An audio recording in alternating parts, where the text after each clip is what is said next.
कुणाला मतदान करायचं? तर ज्यांना कायद्याचं ज्ञान आहे,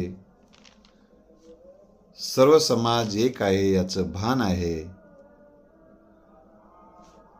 विकासामध्ये ज्याचं काही योगदान आहे आणि जे काही योगदान देऊ शकण्याची क्षमता, कौशल्य आणि पात्रता आहे, अशा व्यक्तींना मतदान करा. माझ्या धर्माचा आहे म्हणून मतदान करू नका. धर्म आणि तो धर्म अभिमानी आहे म्हणून मतदान करू नका. अशा धर्म अभिमानींना तुमच्या धार्मिक स्थळाच्या ठिकाणी पाठवा.